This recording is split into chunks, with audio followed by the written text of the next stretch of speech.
Confusion, evident in President Barack Obama's commencement address at the Coast Guard Academy, raises a question bearing on American foreign policy. Is it possible the administration has let its obsession with global warming skew relationships with oil-producing allies? Consider the rebuke of Canada over Keystone XL pipeline expansion. Consider Saudi Arabia's sense of estrangement from the superpower with which it thought it had a special relationship. Does being an important supplier of oil diminish a country's standing with the U.S. now that the administration has made confronting climate change, as Obama told graduating Coast Guard cadets, a key pillar of American global leadership? The question strains credulity, no more than the president's calling climate change a serious threat to global security and immediate risk to our national security. The argument will make Americans anxious about global warming even more so. But polls suggest relatively few Americans consider the issue very important.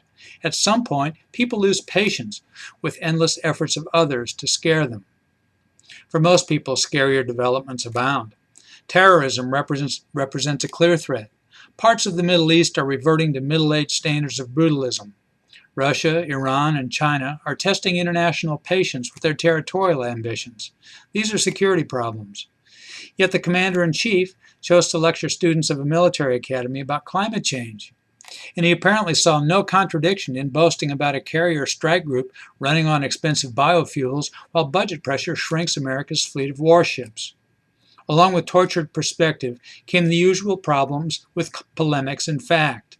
Predictably, the president tried to foreclose opposition by disparaging the imaginary folks who refused to admit climate change is real. And he insisted on the need to slow down the warming of the planet. Temperature observations indicate the planet has done that on its own for 18 years. Speeches like Obama's must make Canadians and Saudis wonder what passes for seriousness in Washington, D.C. these days. Many Americans wonder about the same thing. I'm Bob Tippie, editor of Oil and Gas Journal, and that's the editor's perspective that appeared first in text at www.ogj.com on May 22, 2015.